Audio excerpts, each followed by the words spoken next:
नमस्कार। ज्ञान संगम की इस आध्यात्मिक वर्षा में आपका बहुत बहुत स्वागत है। आज हम एक ऐसे सूत्र पर बात करने वाले हैं जो जीवन को एक बिल्कुल नई दृष्टि दे सकता है। और हमारी ये जो चर्चा है ये आधारित है श्रीमद् भगवद गीता के एक बहुत ही गहरे श्लोक पर।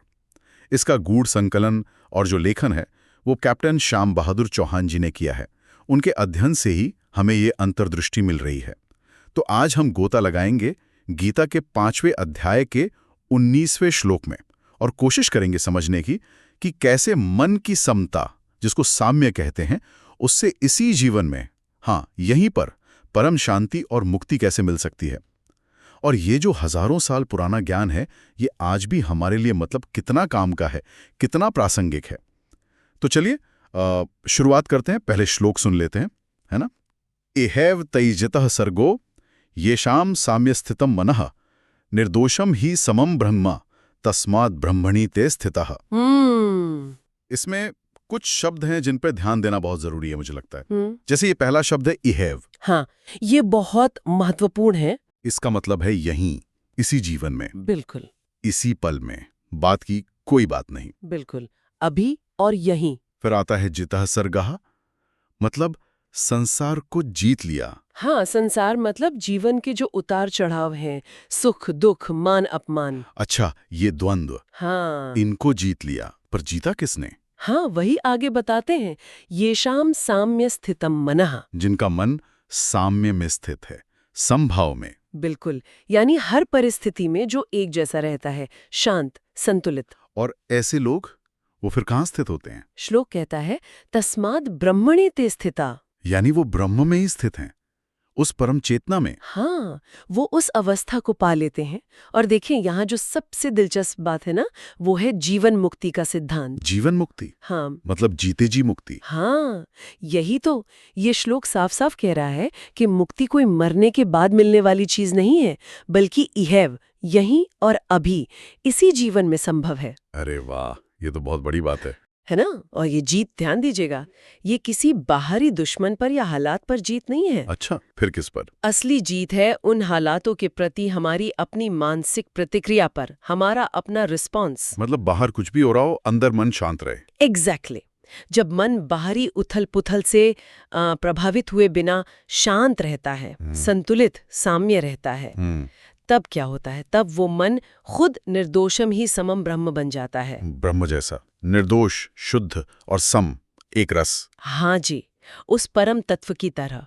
और जिसका मन ही वैसा हो गया, वो तो फिर ब्रह्म में ही स्थित माना जाएगा ना। सही बात है। और ये बात कहीं कहाँ जा रही है, ये भी तो सोचना होगा। बिल्कुल। कुरुक्षेत्र का मैदान, अर्जुन मतलब भयंकर मानसिक द्वंद्व में है, शोक में है, भ्रम में है। हाँ, बिल्कुल, सब कुछ दांव पर लगा है। और तब श्री कृष्ण उन्हें ये रास्ता दिखा रहे हैं।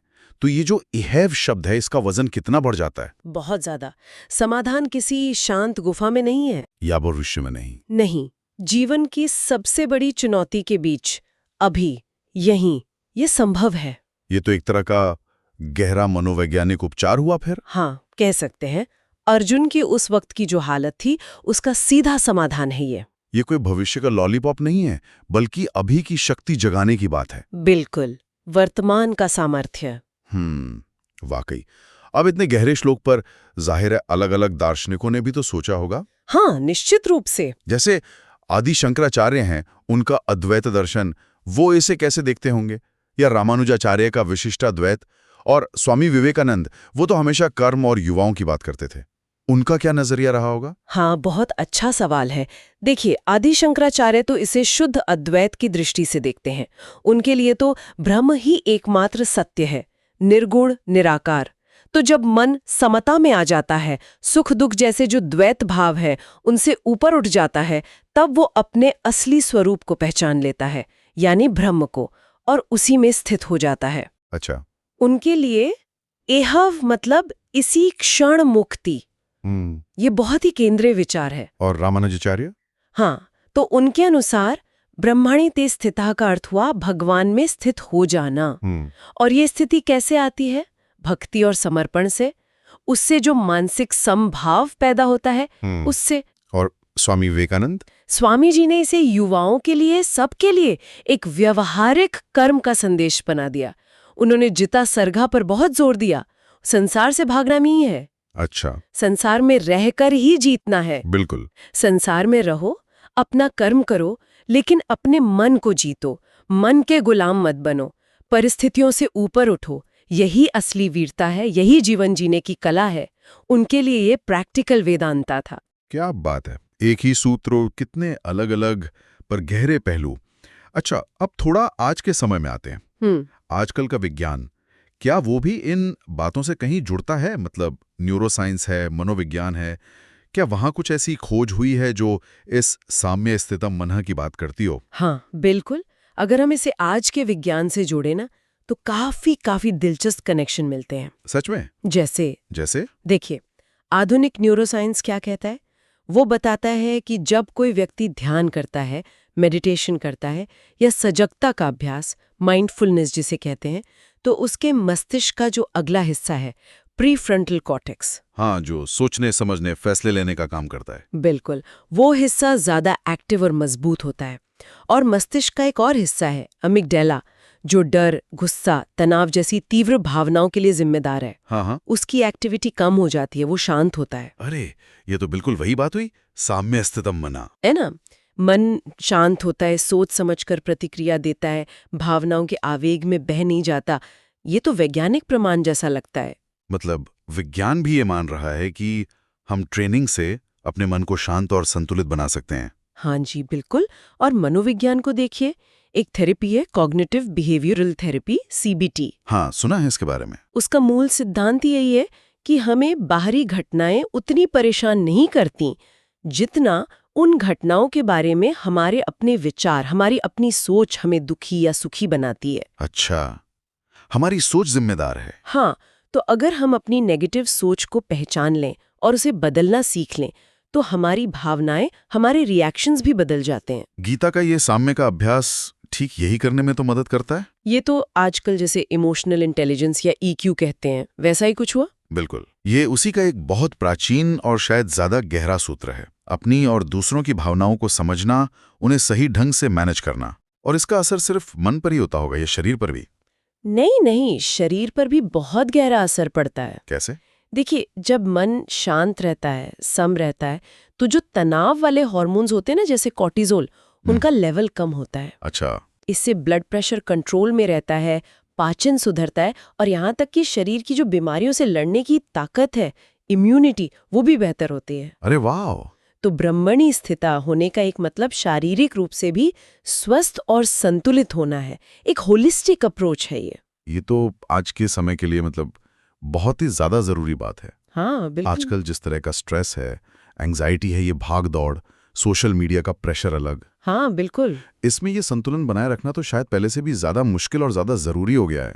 निश्चित रूप से आज इसका महत्व शायद पहले से कहीं ज्यादा है। ये हमें याद दिलाता है कि असली खुशी, असली सफलता बाहर की चीजों में नहीं है, वो हमारे अंदर की शांति में है, स्थिरता में है। जब मन समभाव में होता है ना, तो फिर सोशल मीडिया पर कितने लाइक मिले, किसने क्या कमेंट किया, ऑफिस में क्या पॉलिटिक्स चल रही है, या जीवन के दूसरे उतार चढ़ाव, इन सब का हम पर उतना गहरा असर नहीं होता। हम बाहरी परिस्थितियों के गुलाम नहीं रहते, अपने मन के स्वामी बन जाते हैं। हमारा सेल्फ वर्थ बाहरी तारीफ पर निर्भर नहीं करता। बिल्कुल। ये बहुत बड़ी आजादी है। हाँ, ये सुनने में तो बहुत शक्तिशाली लगता है, पर सवाल फिर वही घूम फिर के आता है कि इसे अपनी रोजमर्रा की जिंदगी में उतारे कैसे। हाँ, ये प्रैक्टिकल सवाल है। हम सब अर्जुन तो है नहीं कि श्री कृष्ण सीधे उपदेश दे दें। आम इंसान, एक सामान्य गृहस्थ, वो इसे कैसे अभ्यास में लाए, खासकर अपने पर्सनल लेवल पर। और यही गीता की खूबसूरती है। ये सिर्फ फिलॉसफी नहीं है, ये प्रैक्टिकल गाइड बुक है। और व्यक्तिगत स्तर पर साम्य का अभ्यास करने के लिए कुछ बहुत ही सरल लेकिन बहुत असरदार तकनीकें हैं। कोई भी कर सकता है। अच्छा, क्या है वो? जैसे पहली चीज, अपनी सांसों पर ध्यान देना। सिर्फ सांस पर? हाँ, दिन में जब भी याद आए, 2 मिनट के लिए ही सही, बस रुकिए और अपनी आती जाती सांस को महसूस कीजिए। कुछ बदलना नहीं, बस महसूस करना है। ये अभ्यास तुरंत मन को भटकाव से हटाकर वर्तमान क्षण में ले आता है। ये तो कहीं भी किया जा सकता है। बिल्कुल। दूसरी तकनीक, विचारों के साक्षी बने। साक्षी बनना मतलब जब भी मन में कोई नकारात्मक विचार आए, गुस्सा, जलन, चिंता, तो उसे दबाने की कोशिश मत कीजिए, उससे लड़िए मत। बस उसे एक दर्शक की तरह देखिए। जैसे आकाश में बादल आते जाते हैं ना, वैसे ही ये विचार भी हैं। खुद से कहिए, ये सिर्फ एक विचार है, ये मैं नहीं हूं। अच्छा, दूरी बनाना विचार से। हाँ, इससे आप उस विचार की पकड़ से धीरे धीरे मुक्त होने लगते हैं। तीसरा है नियमित ध्यान का अभ्यास। रोजाना 10-15 मिनट, ज्यादा नहीं, किसी शांत जगह पर बैठ जाएं, आंखें बंद कर लें, या तो अपनी सांसों पर ध्यान दें, या कोई मंत्र जैसे ओम या सोहम का मन ही मन जाप करें। शुरुआत में मन भटकेगा शायद। हाँ, बिल्कुल भटकेगा, सबका भटकता है, लेकिन धीरे धीरे अभ्यास से स्थिरता आने लगती है। ये एक स्किल है जो प्रैक्टिस से आती है। ठीक है। और चौथा एक बहुत छोटा सा काम है, सुबह एक संकल्प लेना। रोज सुबह उठकर बस मन में ये इरादा करना कि आज चाहे जो भी हो, जैसी भी परिस्थिति आए, मैं अपना मानसिक संतुलन बनाए रखने की पूरी कोशिश करूंगा या करूंगी। अच्छा, एक इंटेंशन सेट करना। हाँ, ये दिन भर के लिए एक तरह का मानसिक कवच बन जाता है, आपको याद दिलाता रहता है। ये तकनीकें सुनने में तो सरल लग रही हैं, पर शायद इनको लगातार करना वही असली चुनौती है। बिल्कुल, निरंतरता, कंसिस्टेंसी ही कुंजी है, कोई जादू नहीं है। लेकिन इनका नियमित अभ्यास धीरे धीरे हमारे अंदर तनाव, क्रोध, चिंता को संभालने की क्षमता को आश्चर्यजनक रूप से बढ़ा देता है। और यही अभ्यास है जो हमें गीता में बताए गए आध्यात्मिक विकास के अगले पड़ावों की ओर ले जाता है। कौन से पड़ाव? आती है जिसे श्लोक में ब्रह्म स्थिति कहा गया है, जहां व्यक्ति स्थायी रूप से आंतरिक शांति और संभाव में स्थित हो जाता है। ये तो हुई अपनी अंदर की दुनिया को साधने की बात। लेकिन हम सब समाज में रहते हैं, हमारे रिश्ते हैं, परिवार, दोस्त, ऑफिस के लोग। हाँ बिल्कुल, ये हमारे जीवन का बहुत बड़ा हिस्सा है। इन रिश्तों में साम्य का अभ्यास कैसे काम आ सकता है? यहाँ तो टकराव, उम्मीदें, ये सब बहुत होता है। आपने बिल्कुल सही नस पकड़ी है। रिश्तों में समता का अभ्यास शायद सबसे ज्यादा जरूरी है और शायद सबसे ज्यादा फायदेमंद भी, क्योंकि हमारे ज्यादातर दुख और तनाव रिश्तों की उलझनों से ही तो पैदा होते हैं। सही बात है। तो देखिए, परिवार में चाहे पति पत्नी का रिश्ता हो, या पेरेंट्स और बच्चों का, या भाई बहन, दूसरे रिश्तेदार, अक्सर झगड़े की जड़ क्या होती है? मैं सही हूं, तुम गलत हो, ये वाली सोच। हाँ, ईगो क्लैश। बिल्कुल। समता का अभ्यास हमें सिखाता है कि कभी-कभी सही होने से ज्यादा जरूरी शांत रहना होता है। दूसरे के नजरिए को समझने की कोशिश करें, भले ही आप उससे सहमत ना हो, पर समझने की कोशिश तो कर सकते हैं। एम्पैथी। बच्चों की सफलता पर जरूरत से ज्यादा फूलना नहीं और उनकी असफलता पर पूरी तरह टूट नहीं जाना। एक संतुलित रवैया रखना, ये उन्हें ज्यादा आत्मविश्वास और सुरक्षा देता है। ये बहुत जरूरी है बच्चों के लिए। हाँ, और अगर किसी रिश्तेदार या दोस्त का व्यवहार आपको परेशान करता है, तो याद रखें, उनका व्यवहार उनके संस्कार, उनकी समझ का नतीजा है। वो उनके कंट्रोल में है, लेकिन उस पर आपकी प्रतिक्रिया क्या होगी, ये पूरी तरह आपके हाथ में है। अपनी प्रतिक्रिया चुनना। हाँ, शांति बनाए रखने के लिए अपनी प्रतिक्रिया को समझदारी से चुनें, यही समता है। फिर एक और बात है, रिश्तों में प्रेम और आसक्ति में फर्क समझना। प्रेम और आसक्ति, ये अलग कैसे हैं? देखिए, समता हमें ये समझने में मदद करती है, सच्चा प्रेम स्वतंत्र करता है, देता है बिना शर्त के, जबकि आसक्ति, मोह, वो बांधता है, अपेक्षाएं रखता है, कंट्रोल करना चाहता है और अंत में दुख का कारण बनता है। अच्छा। संभाव से किया गया प्रेम ज्यादा शुद्ध और टिकाऊ होता है, उसमें चिपकाव नहीं होता। रिश्तों की बात हो रही है तो कुछ मुश्किल हालात भी मन में आते हैं, जैसे आजकल समाज में विवाहितर आकर्षण जैसी बातें भी सुनने में आती हैं। ये बहुत संवेदनशील मुद्दा है। हाँ, ये है। क्या गीता का साम्य सिद्धांत यहाँ भी कोई दिशा दे सकता है? देखिए, ये वाकई एक बहुत जटिल और नाजुक स्थिति है, और गीता यहाँ किसी पर उंगली नहीं उठाती, वो विवेक जगाने की बात करती है। साम्य का अभ्यास यहाँ कैसे मदद कर सकता है? सबसे पहले तो अपनी भावनाओं को बिना किसी जजमेंट के तटस्थ होकर देखना और समझना। ये भावनाएं क्यों उठ रही हैं? इनका आधार क्या है? क्या ये सिर्फ एक क्षणिक आकर्षण है या कुछ और गहरा? खुद से ईमानदार होना। बिल्कुल। फिर समभाव से इसके दूरगामी परिणामों पर विचार करना, मतलब ठंडे दिमाग से सोचना कि इस रास्ते पर अगर आगे बढ़ते हैं तो इसका आपके अपने जीवन पर, आपके पार्टनर पर, बच्चों पर, परिवार की इज्जत पर और समाज पर क्या असर पड़ेगा। लॉन्ग टर्म सोचना। हाँ, गीता हमें कर्म चुनने की आजादी देती है, पर साथ ही उसके फल की जिम्मेदारी भी हमारी ही होती है।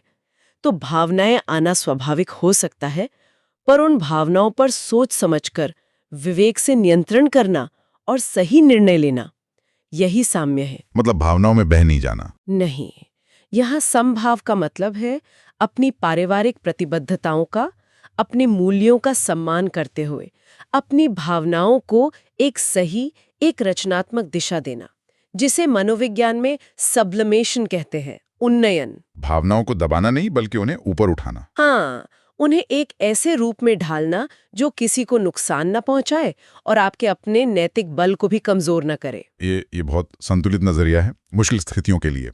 आपने महिलाओं की भूमिका का भी जिक्र किया था। घर संभालने वाली महिलाएं हैं, कामकाजी महिलाएं हैं, माँ हैं, बहन हैं, उनके लिए ये समता का अभ्यास कैसे खास तौर पर उपयोगी हो सकता है, क्योंकि उन पर जिम्मेदारियां अक्सर ज्यादा होती हैं। हाँ, बिल्कुल। महिलाओं की भूमिका समाज और परिवार में केंद्रीय होती है। वो सच में सृष्टि की रीढ़ है और उनकी आंतरिक शांति, उनका संतुलन, इसका असर पूरे घर पर, पूरे माहौल पर पड़ता है। सही बात है। तो देखिए, जो गृहिणियां हैं, घर की इतनी सारी जिम्मेदारियां होती हैं, भागदौड़ होती है, अक्सर वो अपने लिए समय ही नहीं निकाल पाती हैं। लेकिन अगर वो दिन में सिर्फ 10-15 मिनट भी निकाल लें ध्यान के लिए या कुछ पढ़ने सुनने के लिए या बस अपनी सांसों पर ध्यान देने के लिए, तो ये उनके लिए आंतरिक शक्ति का एक बहुत बड़ा स्रोत बन सकता है। रिचार्ज होने जैसा। बिल्कुल। एक शांत और संतुलित गृहिणी पूरे परिवार के लिए स्थिरता और सुकून का केंद्र बन सकती है। और कामकाजी महिलाओं के लिए, उनके लिए तो डबल चुनौती होती है। हाँ, ऑफिस और घर के बीच संतुलन साधना उनके लिए गीता का एहव सिद्धांत, यानी वर्तमान क्षण में जीने वाला, वो बहुत मदद कर सकता है। जैसे एक समय में एक काम का अभ्यास, मल्टीटास्किंग न करना। कोशिश करना कि जब ऑफिस में है तो पूरा ध्यान काम पर दें, घर की चिंता उस वक्त छोड़ दें, और जब घर पर है तो ऑफिस के तनाव को दरवाजे के बाहर छोड़कर आएं। ये मानसिक विभाजन। हाँ, और वर्तमान पर फोकस करना, इससे तनाव कम होता है और काम की क्वालिटी भी बढ़ती है। और माँ और बहन के रूप में, देखिए, माँ और बहन के रूप में वे अक्सर परिवार को जोड़े रखती हैं। अगर बच्चों या परिवार के किसी और सदस्य के व्यवहार से कभी परेशानी हो तो तुरंत रिएक्ट करने या गुस्सा करने की बजाय अगर वे शांति और संभाव से उनकी बात सुने, उनके नजरिए को समझने की कोशिश करें, तो रिश्तों में ज्यादा प्यार और समझ बढ़ती है। वो शांति का पुल बन सकती है। बिल्कुल, वो घर में संवाद का माहौल बना सकती हैं। उनकी आंतरिक शांति पूरे परिवेश को प्रभावित करती है। और एक और तकनीक है जो भावनात्मक संतुलन में मदद कर सकती है, वो है स्टोइक जर्नलिंग। स्टोइक जर्नलिंग ये क्या है? रोज रात को सोने से पहले बस कुछ मिनट निकालकर दिन भर की घटनाओं को और उन पर अपनी भावनात्मक प्रतिक्रियाओं को लिखना।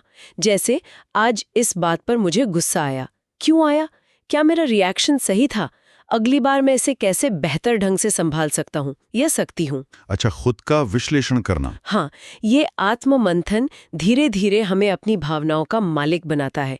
हम भावनाओं के गुलाम नहीं रहते। ये तो रिश्तों और व्यक्तिगत जीवन के लिए बहुत ही उपयोगी बातें हैं। अच्छा, अब आते हैं काम की जगह पर, प्रोफेशनल लाइफ। वहां तो कंपटीशन है, प्रेशर है, सफलता असफलता का खेल तो लगातार चलता है। वहां साम्य कैसे टिकेगा? व्यावसायिक जीवन में भी समता का सिद्धांत उतना ही, बल्कि मैं कहूंगी शायद और भी ज्यादा महत्वपूर्ण है। ऐसा क्यों? क्योंकि वहां बाहरी दबाव बहुत होता है। देखिए, पहला तो है नैतिकता। कंपटीशन होना तो स्वाभाविक है, पर संभाव हमें सिखाता है कि आगे बढ़ने के लिए दूसरों से जलन न रखें, द्वेष न पालें या गलत तरीकों का इस्तेमाल न करें। अपना काम पूरी ईमानदारी से करें, मेहनत से करें, कुशलता से करें। सफलता का यही रास्ता टिकाऊ होता है और अंदर से संतुष्टि भी देता है।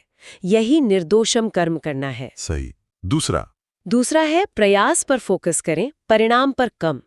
अक्सर हम ऑफिस में रिजल्ट से बहुत ज्यादा जुड़ जाते हैं। प्रमोशन मिलेगा या नहीं, टारगेट पूरा होगा या नहीं, पहचान मिलेगी या नहीं। हाँ, ये तो होता है। समता का मतलब है अपना बेस्ट एफर्ट देने पर ध्यान लगाना और परिणाम जो भी आए उसे स्वीकार करना सीखना। सफलता मिले तो अहंकार में न उड़े, असफलता मिले तो निराशा में न डूबे। कर्मण्येवाधिकारस्ते मा फलेषु कदाचन वाली बात। बिल्कुल, कर्म करना हमारे हाथ में है, फल नहीं। इस सोच से काम का स्ट्रेस बहुत कम हो जाता है और संतुष्टि बढ़ती है। और तीसरा पहलू? तीसरा है नेतृत्व में संभाव, लीडरशिप में। अगर कोई लीडर है, मैनेजर है, तो उसके लिए संभाव रखना बहुत जरूरी है। एक संभाव वाला लीडर अपनी टीम के साथ निष्पक्ष व्यवहार करता है, किसी का फेवरेटिज्म नहीं करता। हाँ, ये जरूरी है टीम के लिए। वो सफलता का क्रेडिट अकेले नहीं लेता और असफलता की जिम्मेदारी से भागता नहीं। उसकी अपनी शांति और स्थिरता पूरी टीम का मोराल बढ़ाती है, एक पॉजिटिव वर्क एनवायरनमेंट बनता है। बिल्कुल, ये तो साफ हो गया कि ये एक सिद्धांत जीवन के हर पहलू को छू रहा है, पर्सनल, फैमिली, सोशल, प्रोफेशनल।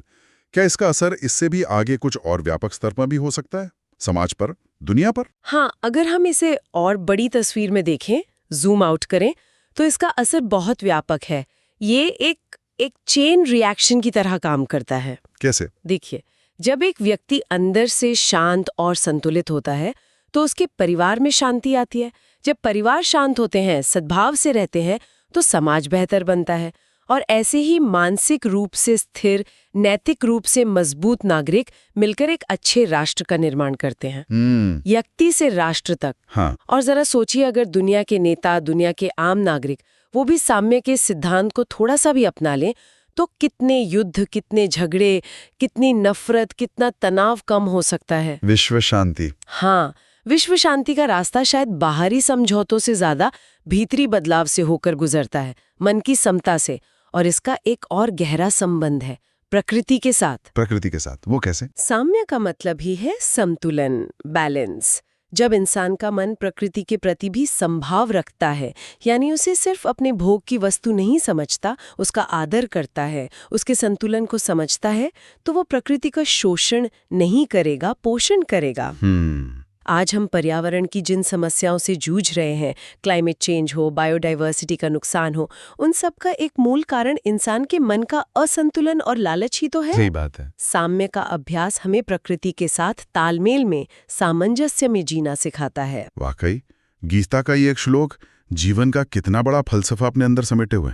तो अगर संक्षेप में कहें तो असली जीत दुनिया पर झंडा गाड़ने में नहीं है, नहीं, बल्कि अपने मन पर विजय पाने में। बिल्कुल, अपनी प्रतिक्रियाओं को साधने में। बिल्कुल। और ये साम्य या समता की स्थिति हमें कहीं और जाकर नहीं, बल्कि यहीं, इसी जीवन में ये हैव, उस परम शांति और दिव्यता का ब्रह्मणीते स्थितः, उसका अनुभव करा सकती है। हाँ, यही इसका सार है।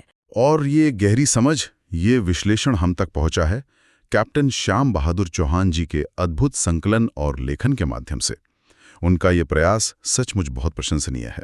तो इस पूरी चर्चा के बाद जो बाहरी उथल-पुथल के बीच आंतरिक संतुलन पाने के बारे में थी, अब एक सवाल उठता है जिस पर शायद हम सब सोच सकते हैं। क्या सवाल? आज अपनी रोजमर्रा की जिंदगी में थोड़ी और समता लाने के लिए हम कौन सा एक छोटा सा, बिल्कुल प्रैक्टिकल कदम उठा सकते हैं आज से ही?